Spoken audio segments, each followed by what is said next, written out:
You're listening to Uncle Sam Saves America, a patriotic show for the average Joe.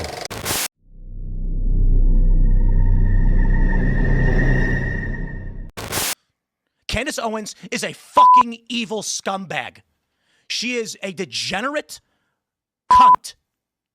She is burning everything down, and she's gloating and smiling while she does it. And you know what you fucking told me? She has no security. She doesn't fucking deal with the shit we have to deal with. She's a piece of shit. So there's a lot to unpack there. First and foremost, what you are seeing right there is on a display of testosterone. Men that speak to women like this are not tough guys, okay? What you are seeing is actually a display of estrogen. Everything he is doing there is somebody who is not a man, he is not tough, and he would never dare to speak to a man like that. The conservative podcast media sphere is an open civil war. Tim Pool and Ben Shapiro versus Candace Owens and Tucker Carlson and versus Mark Levin, and many others are all out there feuding and fighting, and all of this has been caused by Charlie Kirk's assassination. That's the flashpoint, right? And Candace Owens' investigation into the killing of Charlie Kirk has triggered some hostilities from other public figures. And while accusations of betrayal and spin have escalated into a full-blown factional conflict, those of us who are normal people are left stuck in the middle, trying to decide who's right, who's wrong, and all of that, which is kind of a tactic that it's really sad to see the Conservative Party adopt. What's happening here is you got Tim Pool versus Candace Owens, right?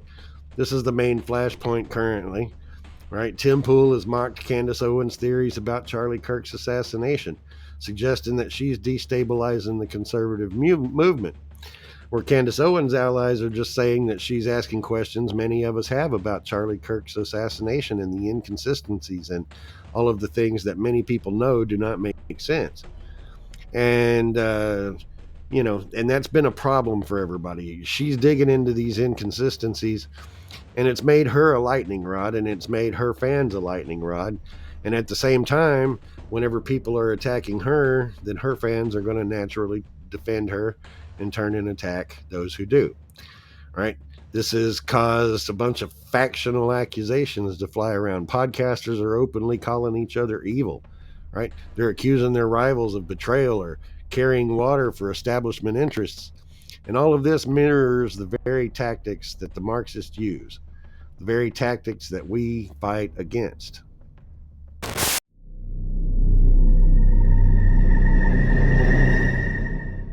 What's at stake is narrative control. Each of these people wants to own the conservative narrative, right? Owens positions herself as a truth teller. Tim Pool positions himself as the defender of MAGA orthodoxy, and Tucker Carlson is the cultural heavyweight, and you got other smaller guys out there on the side like Dave Rubin, who's trying to be the libertarian leaning voice, and Turning Point USA is, it's the institutional machine that is driving the force of all of this, and it's just become a big giant mess. And I'm sure this isn't what Charlie Kirk would have wanted, right? What's happening here, though, is that instead of fighting the left, instead of fighting against the Marxists, the Islamists, and the Zionists, right, they're weaponizing suspicion against each other, right? Allegations of betrayal, cover-ups, and opportunism, those dominate the narrative today. And that's another Marxist tactic, right, to control the narrative, right? And it's got the audience fractured. Conservative voters, people like me who are caught in the middle, we're forced to choose which side that we trust. And this erodes solidarity, and it risks splintering the conservative movement. And this is the result that our enemies want. And why all of this matters so much is because it's a collapse of identity for conservative movements, right? Charlie Kirk's assassination has become the litmus test, right? Those who question the official story, like Candace Owens and her allies, are branded as dangerous, right? Those who defend it, like Tim Pool and Turning Point USA, are accused of being complicit.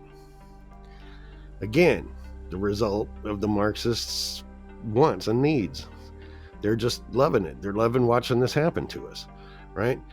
And it's boil down to personality over principle here, right? This war goes to show that the conservative media has become, personality driven, and that loyalty is to individuals and individuals' ideologies. It's a fight between influencers, not to a coherent ideology, not to a coherent way of wanting to lead the country forward. And this is where the problem lies, right? If this infighting continues, the conservative voters, they're going to lose faith in the ecosystem itself, right? They're seeing it as the same thing as the manipulative tactics that we oppose, that the Marxists, the Islamists, and the Zionists and the globalists all want to use to bring America down, right? I already see it that way, right? This is all part of a larger narrative to divide the conservative party. Midterm elections are coming up. Tim Pool says that Candace Owens is going to destroy the midterms, right? Candace Owens says she doesn't care about midterms because she sees the globalist point of view and that there's global control going on here, and it's not just America, right? And all this infighting, whether it's by design or whether it's by nature, right, it serves to it's given the liberals the hand up, okay?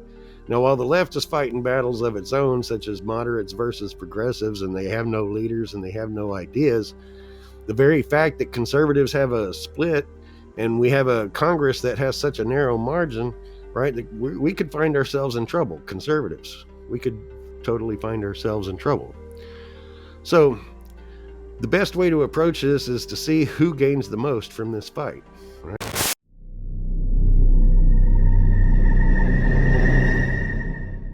Factional war among conservative podcasters creates openings for outsiders and opportunists, right?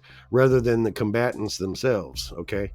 This is opening the door for outside interests to infiltrate, whether that be domestic interests or foreign interests, right? In theory, the one who stands to gain the most would be the figures or organizations that can position themselves to control the narrative, position themselves as the voice of unity, or as the truth teller and the one above the chaos, right? But in reality, the winners are the enemies of the republic, right?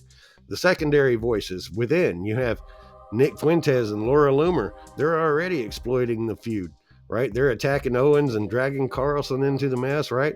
And they gain relevance by inserting themselves into that fight, siphoning attention from the bigger names, right? Our foreign adversaries stand to gain from this as well, right? Russia, China, Iran, right? They benefit when the U.S. political movements are fractured internally, right? Infighting weakens cohesion. It makes it easier for them to push disloyalty and disinformation and amplify distrust, right? The spectacle of conservative voices, right, tearing each other apart is completely an exploitable resource for our enemies. It's a huge target for propaganda. With domestic opposition, right, with Democrats, mainstream media, right, the more that conservative podcasters and conservative influencers and figures accuse each other of betrayal, right, the easier it's going to be to frame the right as being a chaotic and self-destructive mess. Right, and this undermines the credibility with any swing voters that are out there. It strengthens the narratives that conservative media is personality driven rather than principle driven.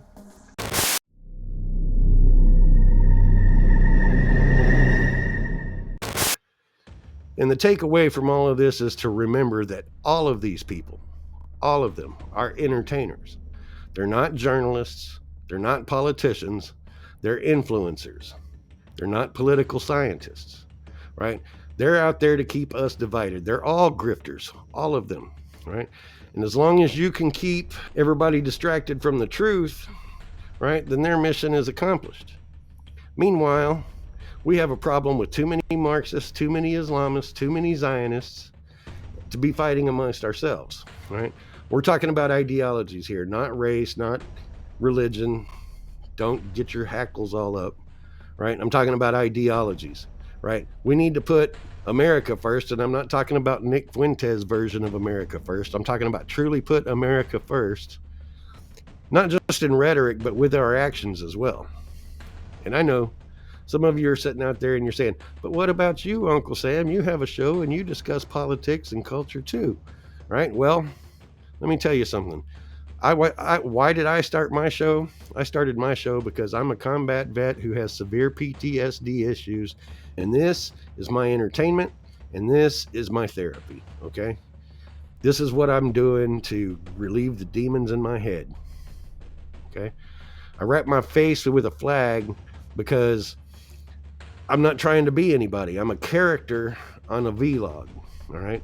I'm not trying to be Candace Owens. I'm not trying to be Charlie Kirk. I'm not trying to be Tucker Carlson, right?